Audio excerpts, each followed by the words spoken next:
This is Daniel Parker with USARK Florida, and I'm here with Joe Hiduke, who is one of our USARK Florida representatives on the FWC tag, and also Phil Goss, president of USARK National. And I'll kind of squeeze in and out here. We're going to talk a little bit about what happened in the last couple days at the FWC tag. We were just talking about, we didn't make a lot of headway in getting towards any kind of new regulatory system or anything. Not much happened. They kind of gave us a timeline. Maybe by the end of the year, whatever comes out of this tag committee will be presented as a proposal to the commissioners, but not a whole lot of new news on that. Well, I would say we did get a few good things out of this. We did get a preview of the presentation that's going to be given to the commissioners in Jacksonville in a couple weeks, and make sure you're there if you can be. I think their proposal essentially was saying we still got a lot of work to do, so we don't have to worry that the proposal in 2 weeks is going to be a new regulatory structure that is going to shut things down or impede trade. So that's a positive. Yeah, not yet, folks. So but what he was referring to, FWC staff will be making a presentation updating the commissioners on the proceedings of the tag committee at the upcoming commission meeting. Anything else you want to add? Yeah, we did have quite a bit of talk yesterday about possibly amending the current eradication or removal programs to get more wild iguanas and tegus out of Florida. Currently, people who catch those cannot transfer those to a dealer to get them out of state, so that's one amendment they're looking at. And again, there's no formal proposal on that yet, but we just discussed it. Also some other things like not requiring microchipping for small iguanas and tegus, and hopefully if we can get the current regulations amended, we'll be able to get more of those animals out of the wild. Yeah, so there was a lot of, I think that was a very interesting discussion that we had in the meeting about these prohibited species, tegus and iguanas. And as of right now, very few are being captured out of the wild and exported out of state. From the exporter dealers that I've talked to, before prohibited species regs went into effect, there was at least 500,000 iguanas being caught out of the wild and sold out of state in Florida, and that's just not really happening anymore. What is happening is on a very small scale, and hopefully the recommendations that the tag members have made will have some impact in making that easier to get these iguanas and tegus out of state, because that would benefit our ecosystem as well as the businesses. And we have businesses that have lost millions of dollars in revenue because when those prohibited species regs took effect, they could no longer get iguanas or tegus out of the wild and sell them out of the state. Yeah, and this is a group at the table there it's a very diverse group of stakeholders, but I think this was an area where there was a lot of agreement in the room. We're probably never going to have 100% agreement in that room, but most folks that are, quote, not on our side, I think were in favor of allowing some of that to happen again. And I see that somebody just asked a question about microchipping. So as it is now, to even the permitted individuals, if they want to capture iguanas or tegus, even if they're babies, and sell them, they have to be microchipped. Well, unfortunately, that makes it financially unfeasible, because it's not like a baby iguana is worth that much money anyway. So if you have to microchip it, which may or may not be safe for the animal, it's really discouraging people from even participating. And as far as, this is for green iguanas are prohibited species. The rock iguanas are not regulated in any special way in Florida, other than, some of them receive other protections, federal protections. Anything else on that, guys?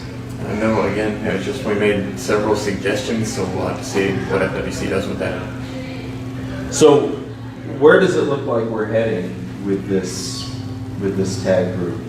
So where we'll likely be heading, where all the discussion so far have led, is some type of tier system, which a tier system in itself isn't a bad thing. I mean, actually, FWC pretty much already has a tier system currently. It's just not called a tier system, but there's conditional species, class 1, class 2, class 3 prohibited species. So there are already tiers and categories in place. So some of it would really just be a renaming of those, a new moniker applied to those different licenses that they currently have. But again, there's no proposal. We don't know exactly how this tier system is going to be structured, but it looks like we will likely have some type of tier system at the end of this. But again, the details on that we do not know.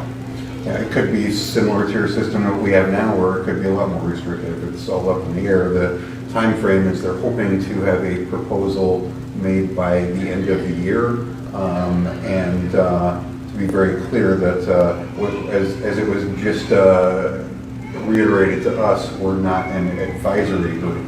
Yes. So it's made with our assistance, but not our advice. Yeah, so even what comes, it's possible that even what the tag committee presents or agrees upon may not necessarily be what FWC staff actually presents to the commissioners. So it will be said, the commissioners will hear about what was said at TAG and how the members of the TAG felt, but again, we have no idea exactly what the final proposal is going to look like yet. Let's go back real quick to what the origins of this tag were and the directive that the commissioners gave.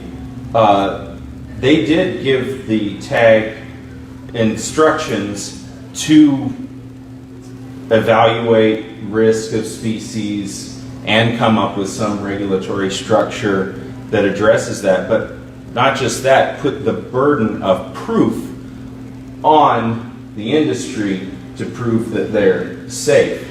So kind of that's the start of the tag committee right there, is that as industry and as keepers, we would have to prove that these animals are safe to keep before even being allowed to keep them. Is that correct? I mean that could be a possible outcome that has been discussed by some people at the table, that again, no species is going to be safe unless industry pays for a full risk analysis to be done on that species. So again, we don't know if that's going to happen, but that is one of the suggestions on the table. And that risk analysis, if I recall correctly, comes at a price tag of about $10,000 per species. Per species. So the practicality of that is non-existent. And just so people out there know, between aquaculture and herpetoculture, we're looking at 45 or 50,000 species that are found in trade. So it's a whole lot of species. A lot of people are familiar with the common stuff. Crested geckos, leopard geckos, obviously bearded dragons, corn snakes. We see the common stuff, but there's so many species beyond what the common pet species are. Again, we're looking at tens of thousands of species that would need to be reviewed. But I think having these discussions over the last however many months now, 15, I feel like there's definitely some people in this group that maybe didn't understand how much of a time and financial burden that would be. The thinking in the room today, I believe, is a lot different than it was a year and a half ago. Yes. Even folks that I would have said we're going to have a hard time finding common ground with, some of them have, I think, come around to where they understand the original standards that we might be held to are not reasonable. Yeah. And that's largely due, in credit, these guys won't pat themselves on the back, but it's due to these guys who have represented us so ably on the committee. They have educated other members of the committee, like they said, who aren't necessarily inclined to agree with us on a lot of issues, but you've helped them understand what kind of impact this has. And I feel like a lot of the members on the committee are actually quite open-minded, even those who are not necessarily inclined to agree with us on a lot of things. Agreed. Phil, you brought up something earlier about the whitelist implemented in Michigan. You relayed that to the TAG committee, and I thought that would be interesting. Yeah, so Michigan a few years ago, actually through their state legislature, passed a whitelist, which means only the species that appeared on that list would be available in trade. So only the limited species on that whitelist, which is, you can call an okay list or an approved list or an accepted list, it's all the same thing. Only those species, so only if it listed blue-tongued skink on that list could you breed, sell, or have that species as a pet. After we collected the data and gave it to the Michigan DNR, which Michigan DNR was actually not in favor of it to begin with, but We gave that information to the Michigan DNR, who went back to the legislature, and that whitelist law was actually repealed after they realized and understood what it involved. So there are other states who thought this sounded like a good approach and realized that the focus should be on what truly could be invasive species and the species of concern, rather than going with the whitelist approach to just accept a few species. Thank you. And we had a question in there on pectinata, which is a spiny tail iguana, and that is not currently covered under prohibited species regs in Florida. However, having 2 established species of spiny tail iguanas in Florida, if you're a keeper of spiny tails, I would not feel comfortable at all in the future of being able to do that like you can now if regulations change. So especially with any species that's already become established in Florida, I would say those are at fairly high risk. Yeah, anybody keeping a species that could possibly be established in Florida, I mean, you really need to help protect yourselves. Just be a responsible breeder and seller. So when you sell an animal, make sure you ask that person, especially something like a spiny-tailed iguana, do you realize how big this animal is going to get? Do you know how long it's going to live? Do you know what size cage it's going to need? All those questions should be asked of people buying those animals, because otherwise you've got this investment in this species. You've sold some animals to some people who are not going to be irresponsible because they didn't realize what they were getting into. They release more of those animals, we get more established populations, and then that species gets listed as prohibited. Whereas if you work to make sure that your buyers are educated, that's going to help prevent things like that passing. Absolutely. So responsible pet ownership, we say it all the time, but that's the only thing that's really going to help our hobby and our industry survive into the future. Somebody just asked about Colombian boa. Boas are on that list of species that was given to TAG committee members that they want to evaluate. And we know there's a population of boa constrictor established, a small population in Miami-Dade County, but they are on the list to be evaluated. So we have boas, ball pythons, carpet pythons, blood pythons, all monitors, agamas, sulcatas, matamatas, African clawed frogs. Have I missed any? And USARK Florida did make that list publicly available. And again, remember, the information we're giving you are things that were discussed at the tag. That does not mean that there's going to be a ban on boa constrictors or matamatas or any of those species. It just means they are high on the priority list to be reviewed by FWC. We don't know where that's going to go. Exactly. So that's not like those are going to be a blacklist or prohibited species, but they're definitely, anybody who has those species should be on high alert at least and be involved in the process. And hopefully show up in Jacksonville. Absolutely. Show up in Jackson.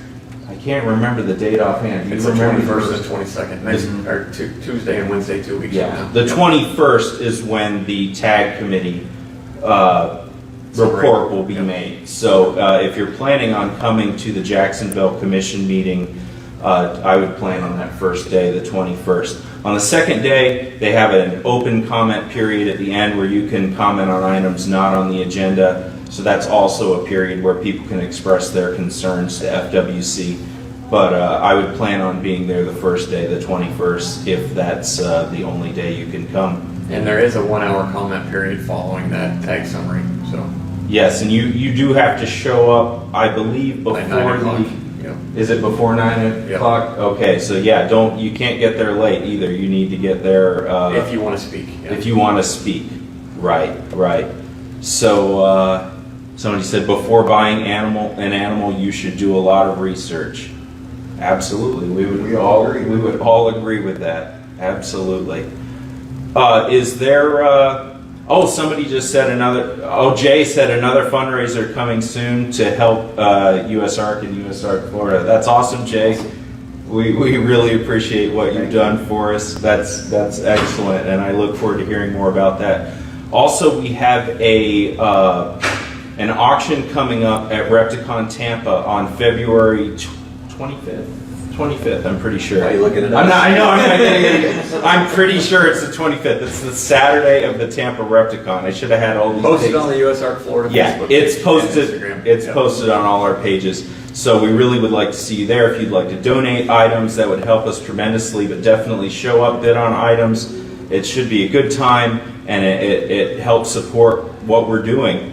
So all this stuff, unfortunately, doesn't come for free, and we're doing our best to protect your freedoms. And we've got a lawsuit going with FWC right now. So this battle is kind of being fought on multiple fronts. So anything else in summary that you guys would like to add? Do it, Joe. Come on.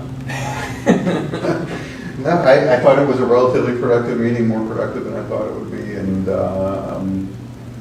we'll keep doing what we do Yeah, here. we'll keep showing up and giving you updates, and thank you everybody for watching this video. All right, thank you so much, guys. We'll say thank you, Joe, and thank you, Phil, for all you've done for us. And we're going to let you guys go. See you later. Goodbye.